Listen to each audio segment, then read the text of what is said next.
Hey everyone! In this lecture, we are going to look at how to load in data using pandas. Pandas is particularly useful for data which is structured as a table, so it won't deal with image data or audio data or unstructured text data.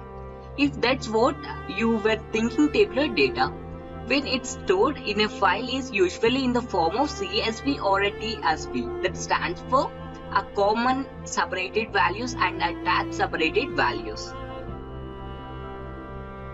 You can also use pandas for reading from an Excel spreadsheet, since that has a similar structure, although that would be more unusual. So to start, we are going to import pandas. That import pandas has PD. Next, we are going to download a CSV file from my GitHub repository. Both you and I are going to copy this URL from my pre-written Colab notebook. So don't try to type it manually as some of you sometimes do. We are going to do wget and then this URL. As you can see, the file we just downloaded, it is called sbugs.csv. Next, we are going to read in the CSV, so that df equal to pd to read csv bugs.csv. And note that this command works directly with your URL as well. So if you copy that URL directly, we can do df equal to pd, then read CSV and then paste in that URL. Alright, so that works as well. Next, we can check the type of object that a df is doing. Type df. As you can see, it's a data frame object and not an empty R. Okay, now just for comparison's sake, we should look at what in the actual file we downloaded. So let's use Linux command. So that's head sbug starts sv. So as you can see, there is a header column with the headers date open, high, low, close, volume and name. It should be clear that these are stock prices for Starbucks. Starting in February 2013, we are going to back to pandas. Pandas has an analogous command dft head. So let's try that. And as you can see, if you're in the notebook and shows you a nicely formatted preview of the top of your data frame, you can also set the number of rows you want to see as an argument. So we can do f dot hat 10, and that shows us first 10 rows instead of first 5, and just like Linux date a tail command. So we can use to fdr tail, and this shows us the end of the data frame. Finally, there is an info function, so that the fdr info, and this tells us something like important information about the data frame. So as you can see, it tells you things like what kind of index the data frame uses, how many columns it has, data types for those columns, and how much memory it takes.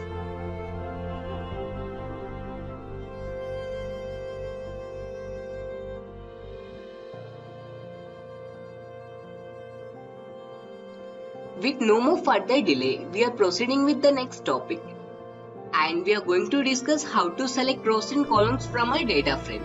This is analogous to indexing an array. So before we do anything else, let's check the columns of data frame by using attribute called columns. So that's the fda column. This returns an index object with column names.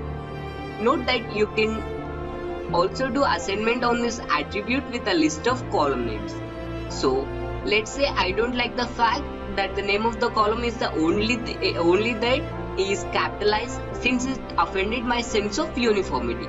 So what we are going to do is, let's change that to lowercase. We can do the fdr columns and then just send and list, change that to lowercase, and then we go and we check that it worked. Alright, So it works alright. So here is an idea.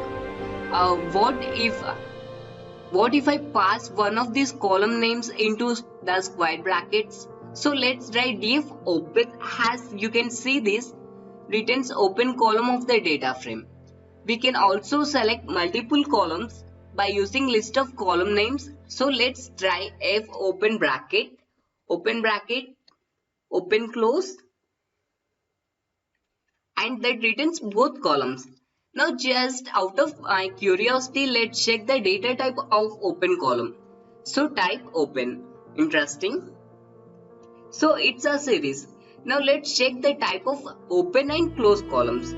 So that is a data frame. The lesson here is that when you only have one dimension and pandas, it typically stores as a series.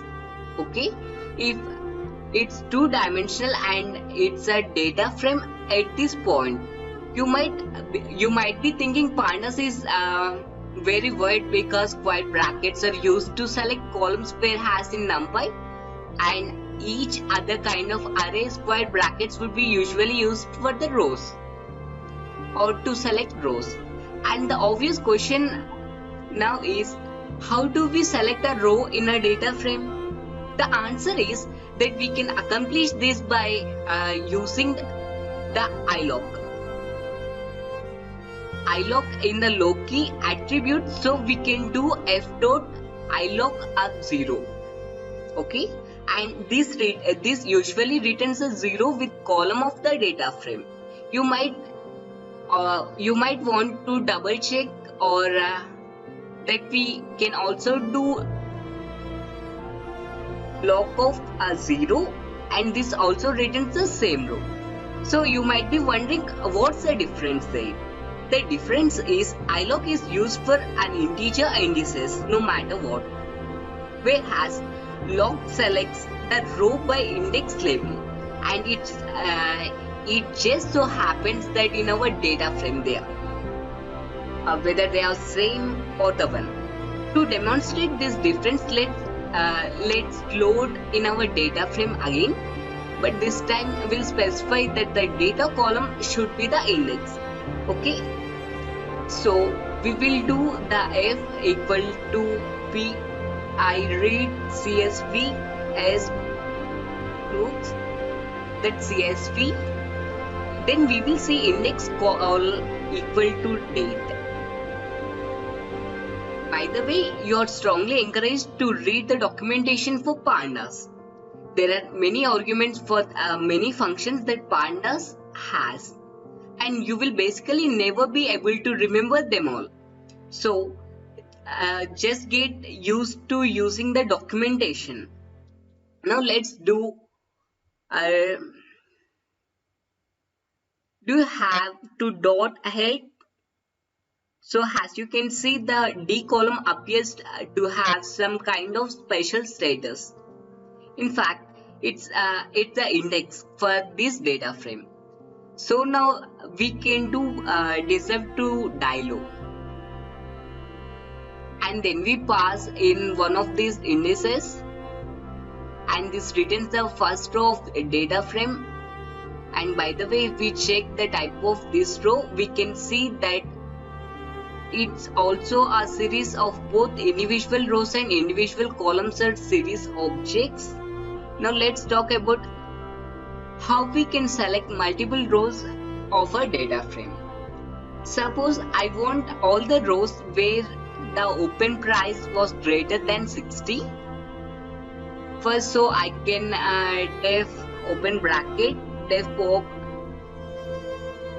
in greater 60 64. Alright, okay. So these are all the rows where the open price is greater than 64. Now suppose I want the rows with a name is not Starbucks, so I can def f name not equal to box. Okay, so we have no rows where the name is not Starbucks. So it seems that using square bracket notation, I can pass something like boolean code like this works from inside out So let's check what this boolean thing actually is, and let's strip it type. So perhaps not unsurprisingly, it's a series of containing boolean values actually. So the square brackets on our data frame accept a boolean series has input. Now oddly, this behavior does not match how array work in my opinion, which is more consistent. And because this involves row selection and not column selection especially. So let's do this. Import numpy has mp equals to beat out range 10. Let's see what is. So this is an array of integers from 0 to 10 basically. Now let's just say I just want to keep that even numbers that I can do a open bracket mod equal to equal 0. This gives me all the even numbers in the array. Now has homework. You can check the data types of the thing we just passed into the square brackets. So a mod equal 0. Now in building machine learning algorithm, you usually want to work with a rise of numbers and not data frames which contain all kinds of objects. So how can we convert a data frame into an array? We can use the values attribute. So that's just a df values. Now unfortunately this gives us the d-type object, which is not what we want if we are doing machine learning, because now these are strings inside of this array. Am I clear? So let's see what happens if we only select numerical columns. So let's do a equal to df open close values, and we will check what is. Okay. So now we have a proper array of numbers. Let's take that type of a as expected, right? So suppose now that we have done what we needed to do. Actually with our data frame, we would like to save it to a file. This is accomplished with the 2c has v function. So let's say I want to keep only the open and close columns, then I can do small f equal to df open close, and then I can small f2c sv output. That's sv, okay? And that just saved my data frame to a file called output.csv. Now we can use Linux command to see what's in our file. So we can do head output csv now. And now unfortunately that seems to be a pretty useless index column in our file. Luckily we can get rid of this. So we will do same line and we will add a new argument index which equal to false. Now we can try the head command again, and that index column is gone.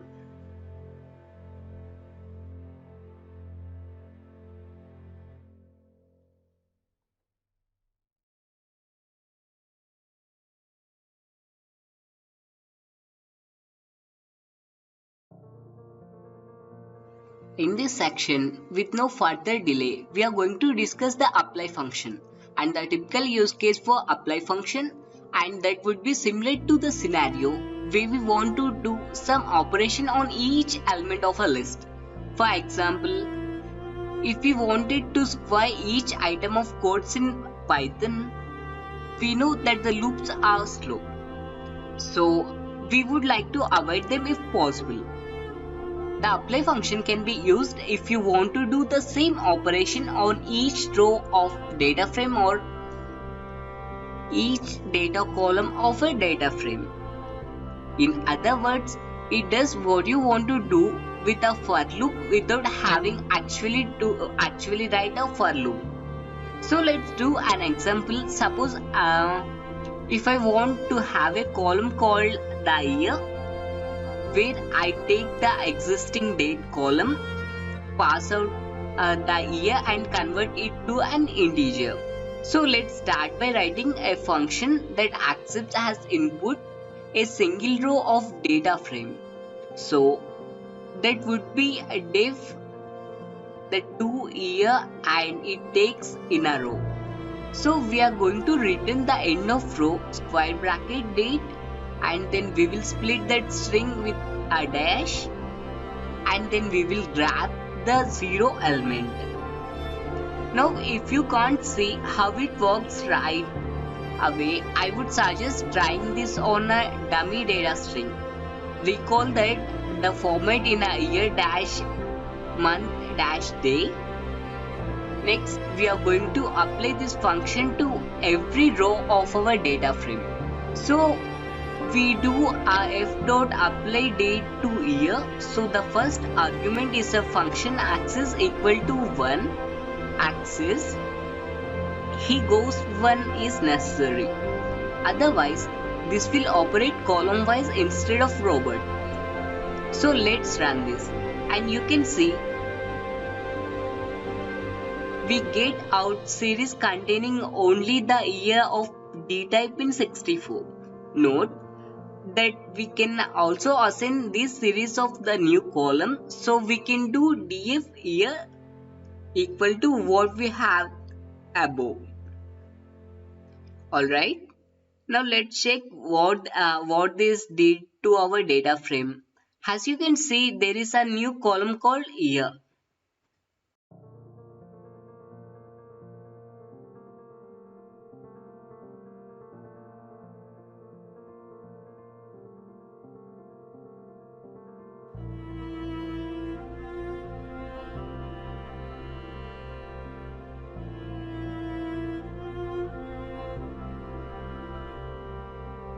In this final section of pandas, we are going to look how to plot with pandas.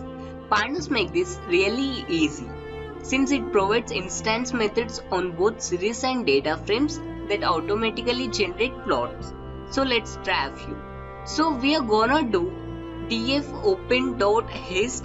As you can see, this creates a histogram. Hist, here it is. How about if open plot? As you can see, this creates a line chart. I will show you how.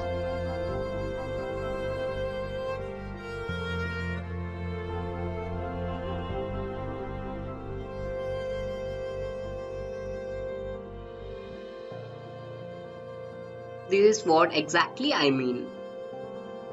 By the way, these method names correspond to their matplot live versions, which make them easy to remember. And we can also do interesting plots like box plot. Now of course the box plot is useful for numerical call, and then let's select open, high low and close. So that would be f open, high low close, and we will do plot box. And so this is not the actual thing. Just add an extension.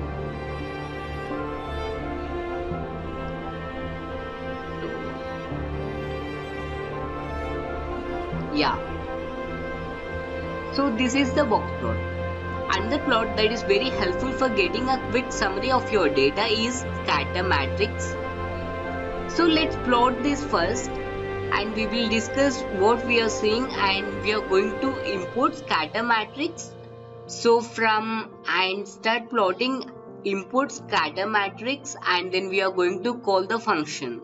So scatter matrix same data frame has above, and we will say alpha equal 0.2 and fixed size equals to 6, and this is a scatter matrix, so you know the alpha equal to 0.2 makes the dot have transparency, and a fixed size makes the plot little bigger, so we can see a better, right?